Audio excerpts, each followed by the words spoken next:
Let's go back to the beginning, at the time when Total Drama was nothing more than an idea, and this is exactly what we will first uncover, the original idea. Everything started with a discussion between two producers, Tom McGillis and Jennifer Persh, in which they came up with the idea to make a cartoon named Escape from Summer Camp, in which the contestants would be trapped in a camp located in northern Canada. However, not long after that, the two producers changed their minds and decided to make the series about a reality show. And that's how Camp TV appeared. But the idea behind Camp TV didn't just pop out of nowhere. Around 2003 and 2004, Fresh TV executives did some research and asked Canadian teenagers about what they like to see on television. The common answer was that they enjoyed watching reality TV shows like Survivor, The Amazing Race, and Fear Factor. With all this information in their minds, Tom McGillis and Jennifer Persh came up with the premise of making a Survivor-like cartoon hosted for teenage contestants. But again,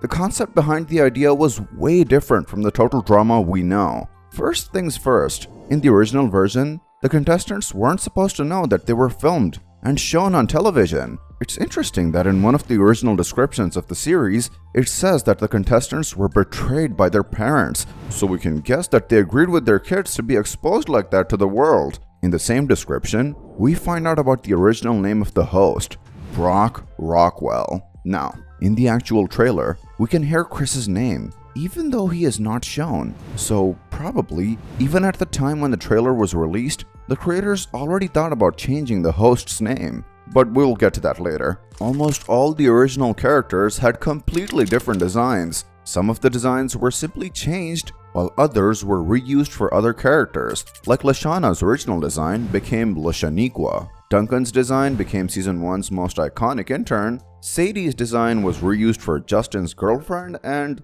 the list goes on and on. Besides that, in the original concept, some characters even had different names and personalities. A perfect example is Gwen, because in Camp TV, Gwen was supposed to fall in love with Jeff instead of Trent. But what's even crazier is that in the original version, she was supposed to be called Heather. Yet she would have only had Heather's name without her personality. That's because Heather's personality was originally intended for Lindsay. Yeah, Lindsay was the original villain of the series. She was labeled as a spoiled princess who would have basically had Heather's personality. She was supposed to have the same love interest. However, Tyler was much different. He was described as a jock and seemed to look like he was part of a richer family. Even Christian Potenza, Chris's voice actor, originally auditioned for Ezekiel, but was eventually convinced by Tom McGillis to voice Chris instead. The project continued to grow until 2006, when the first trailer was released, and to be honest, it looked pretty good. So, the project was probably halfway through being finished, but then, after all this work, they just decided to throw most of the progress out the window and just create a whole new concept. And this is where the magic started. Total Drama was finally here.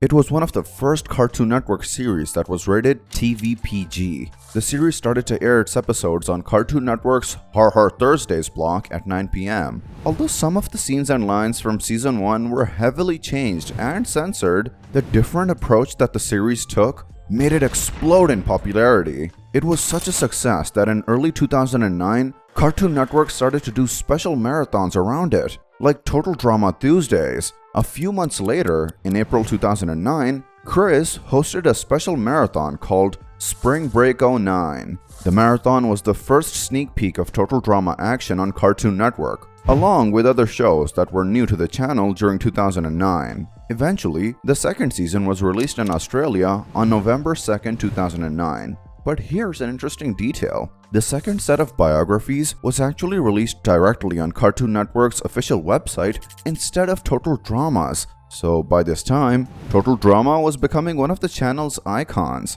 Only a few months later, Total Drama Island was released on DVD on August 18th. Despite the fact that the producers claimed that the DVD featured all episodes and cast interviews, Total Drama Island was not included and was replaced by the TDI Rundown. For those who don't know, Total Drama Rundown was a revamped episode that presented the events which happened before the finale. But the more interesting part about this DVD version of the season is that the creators from Fresh TV actually wanted to release a special version of it, in which they plan to change Lindsay's cursing scene. The big difference is that at the end of the cursing, instead of talking about Heather's tacky shoes, Lindsay's line was supposed to be, "Your boobs are so fake." However, the idea was eventually scrapped. Although action didn't exactly live up to the expectations, this was the period when the first Total Drama games were released on Cartoon Network, like The Big Picture and Best Game Ever.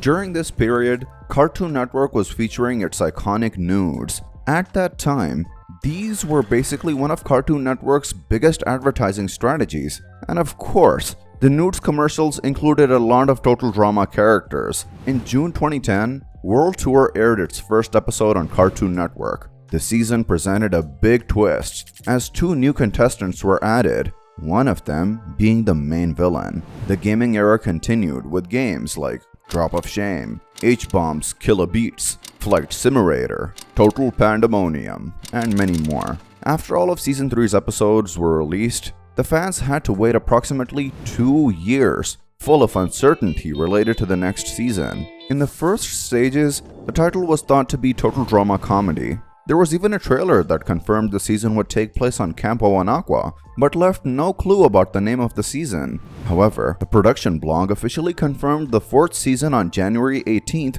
2010. But they only posted a picture and asked for fans to guess what it meant. Again, everything remained a mystery, up until it was confirmed as Total Drama Reloaded by Christian Potenza. As in Cam TV's case, the majority of the contestants had totally different designs. As it was presented in the original lineup, there were initially supposed to be only 12 contestants, as Dawn and Bee were replaced with a character named Molly. But it was later revealed by the creators that Bee was always planned to be added to the season. This statement was officially made since the fans started to speculate that his late creation could be the reason behind his lack of a voice actor. However, in Dawn's case, her voice actress, Caitlin Medrek, said that she originally auditioned for Molly or Zoe before Dawn was created, so Dawn was indeed a last-minute change in the original plan. During the creative process, there were also some changes related to the characters' personalities. For starters, Mike was only supposed to have 3 instead of 4. Brick was labeled as a rude cadet, Zoe was supposed to be more romantic and clumsy, and Dakota was more dramatic. Also, if you wondered, Molly, the scrapped character, was supposed to be someone with a strange and unusual personality, so I guess that they borrowed a part of that idea when they created Dawn, but made her better. The theme of the season had to be reworked a lot because of the nuclear disaster in Japan. The original name of the toxic rats was the radioactive rats. These changes caused a lot of delays related to the release of the season. The French version was actually the first one released in late 2011, but after a long wait, on January 5th, 2012, Revenge of the Island was released in Canada. After that, Cartoon Network actually released another game called Toxic Targets. The season had a lot of positive reactions after its release all over the world, and it seemed like Total Drama was doing a great job in keeping the fans happy.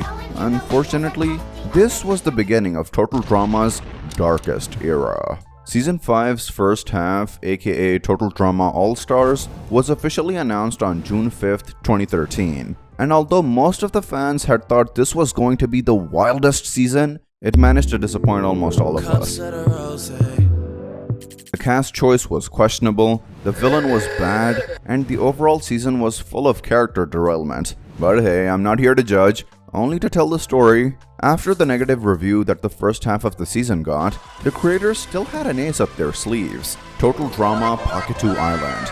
It was another huge disappointment to all the fans. After that, the main series took a break, and Fresh TV started to focus more on its spin-offs. On September 7th, 2015, Redonkulous Race premiered. Although this spin-off was overall appreciated by the fans, we never got to see a second season. Instead, the next 3 years were probably the worst time to be a Total Drama fan. Fresh TV stopped releasing any Total Drama content up until September 1st, 2018, when Dramarama premiered and remained the only Total Drama series that was releasing content for 5 long years. But as most of us probably know, the fans didn't just stand by and watch how the spin-off takes over the series' brand. One day, a fan even released a fan-made episode called Total Drama Reunion. Unfortunately, the episode was shortly taken down by Fresh TV, which created even more controversy among the fans. And clearly, the fact that Christian Potenza made a video in which he called Reunion